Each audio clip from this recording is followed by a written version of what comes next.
Bismillahirrahmanirrahim. Assalamualaikum warahmatullahi wabarakatuh. Alhamdulillah, salatu wassalamu ala rasulillah wa ala alihi wa sahbihi wa man wala. Asyhadu an la ilaha illallah wa asyhadu anna Muhammadan abduhu wa rasuluhu la nabiyya ba'da. Puji syukur kehadirat Allah Subhanahu wa taala yang mana telah memberikan kita nikmat dari kita bangun tidur sekarang, dan bahkan ketika kita tidur pun itu adalah sebagian dari nikmat Allah, sebagaimana firman Allah dalam Al-Qur'an, "Waja'alna naumakum subata," dan kami jadikan tidur kalian sebagai nikmat. Selawat serta salam marilah kita limpah curahkan kepada Nabi kita, Nabi besar Muhammad SAW, kepada para keluarganya, para sahabatnya, dan tak lupa kepada kita selaku umatnya yang mudah-mudahan mendapatkan syafaatul uzma di yaumul qiyamah nanti. Amin ya Allah ya rabbal alamin. Oke, perkenalkan, nama saya Muhammad Haji Prayoga Putra, pengajar PAI dari kelas 12. Sebelum kita memulai pelajaran, maka baiknya kita berdoa, khususnya buat kalian di rumah yang mudah-mudahan terhindar dari segala mara bahaya, selalu sehat, dan tetap himbauan pemerintah tetap dijaga, jaga jarak, cuci tangan, dan juga selalu menggunakan masker. Baik, untuk berdoa supaya kita diberikan kemudahan dalam belajar, ataupun juga supaya kita diberikan kesehatan di rumah, baik di sekolah untuk guru-gurunya, untuk ibu kepala sekolah. Berdoa dalam hati, dimulai.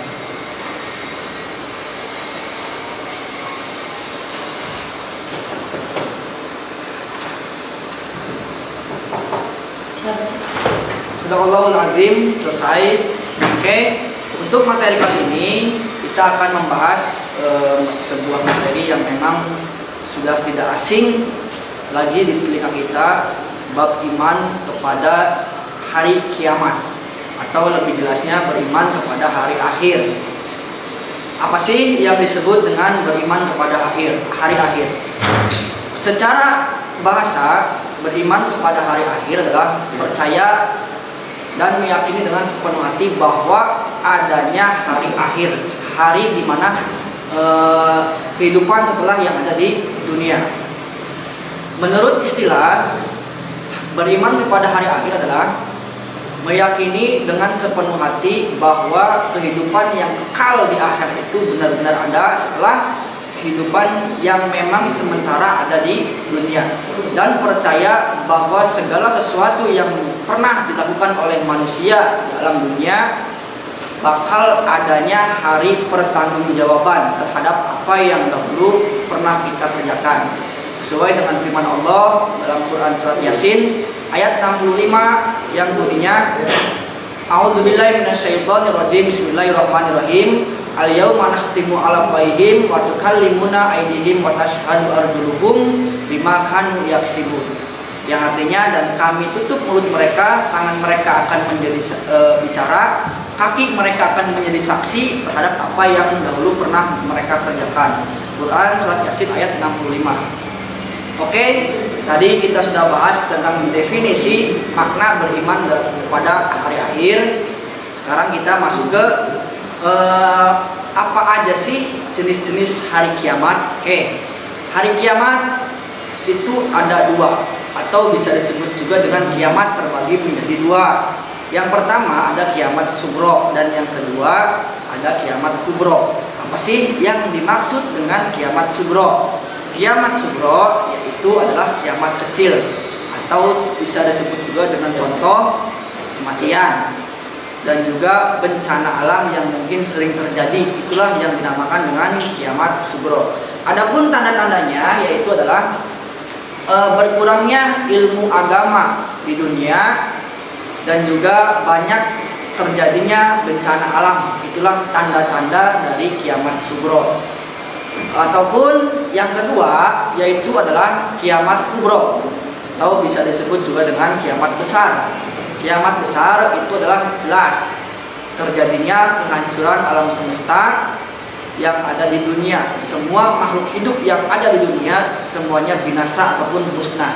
Adapun tanda-tandanya dari kiamat kubro adalah yaitu matahari terbit dari sebelah barat dan terbenam dari sebelah timur. Terus tanda-tandanya juga masih banyak lagi. Ada anak yang melawan kepada orang tuanya, ada juga yang memang banyak transgender yang dari laki-laki ke perempuan, perempuan ke laki-laki, dan juga masih banyak lagi yang lainnya. Itu adalah salah satu tanda dari kiamat kubro. Adapun jika kalian memang bertanya-tanya, Pak, seperti apa sih hari kiamat dan bagaimana gambarannya hari kiamat? Sedangkan kami ini adalah makhluk yang hidup di dunia dan belum pernah mengalami yang namanya hari kiamat. Bagaimana sih gambarannya? Oke, kita buka Qur'annya.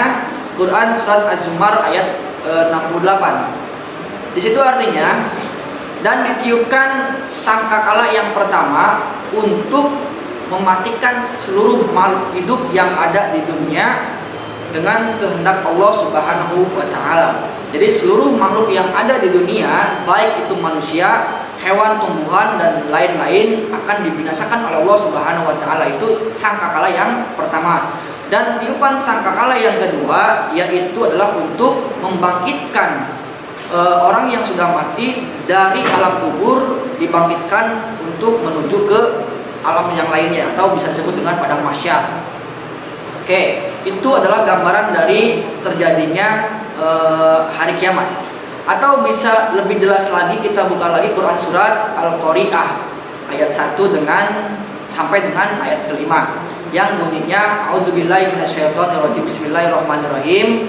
Al-Qari'ah mal qari'ah wa ma adraka mal qari'ah yauma yakunun nasu kal farasil mabsus wa takunul jibalu kal ihnil mamkus. Yang artinya, bahkan ada yang sesuatu yang memang unik dari Quran surat Al-Qari'ah ini. Apa yang unik? Bahwa Allah bertanya kepada manusia tentang hari kiamat sampai 3 kali bertanya. Itu bukti bahwa Allah benar-benar menegaskan manusia bahwa adanya hari kiamat itu sudah pasti terjadi. Al-Qari'ah yang artinya adalah hari kiamat. Mal Qari'ah, apakah hari kiamat itu? Wa ma adro kamal Qari'ah, dan tahukah kamu apa hari kiamat itu? Gambarannya atau aplikasinya terjadinya hari kiamat ada di yang ayat ke-4 dan ke-5, yaitu yauma yakunun nasu kal farasil mabsus, dan manusia itu seperti laron-laron yang berterbangan. Coba kalian bayangkan yang di rumah, bayangkan jika laron-laron yang ada di lampu-lampu itu berterbangan. Nah, seperti itulah gambaran manusia nanti ketika di yaumul kiamat, berhambur-hamburan tidak karuan mencari arah kemana. Yang ayat kelimanya wa takunul jibalu kal ihnil manfus, dan gunung-gunung itu hancur seperti bulu-bulu yang berterbangan. Coba kalian ambil bulu yang memang bulu banyak digenggam, kalian hamburkan. Nah, seperti itulah situasi atau kondisi gunung-gunung yang nanti pas hari kiamat itu nanti hancur semua. Nah, itulah barusan gambaran dari hari kiamat. Adapun nanti penjelasan untuk seperti apa hari kiamat ataupun nama-nama lain dari hari kiamat mungkin akan dibahas di pertemuan selanjutnya. Untuk hari ini kita akan bahas aja terlebih dahulu pengertian definisi nama-nama lain hari kiamat dan juga situasi gambaran seperti apa hari kiamat. Itu saja yang mungkin dapat saya sampaikan. Mudah-mudahan bisa diterima dan dipelajari dan juga diamalkan oleh kalian yang di rumah sehari-hari dan menjadikan amal ibadah untuk kalian. Saran saya sekali lagi, jaga kesehatan dan juga jaga jarak, selalu menggunakan masker, selalu cuci tangan, dan juga tetap berdoa. Mudah-mudahan, dan saya pribadi mendoakan kalian yang di rumah, mudah-mudahan kalian tetap sehat selalu, semangat terus belajar, karena yang namanya belajar itu adalah wajib. Talabul ilmi faridatun ala kulli muslim wal muslimah. Mencari ilmu itu hukumnya wajib bagi kaum muslim dan muslimah. Tidak tanpa terkecuali adanya Covid ataupun Corona jadi malas belajar, tanpa terkecuali yang namanya wajib itu harus dilaksanakan sampai dengan kita meninggal dunia nanti. Oke, dan juga jangan lupa doakan semua semua yang di rumah. Semoga guru-guru SMK Pertiwi semuanya sehat selalu, ibu kepala sekolah juga sehat selalu, dan semuanya keluarga SMK Pertiwi sehat selalu. Itu saja, kurang lebihnya mohon maaf. Assalamualaikum warahmatullahi wabarakatuh.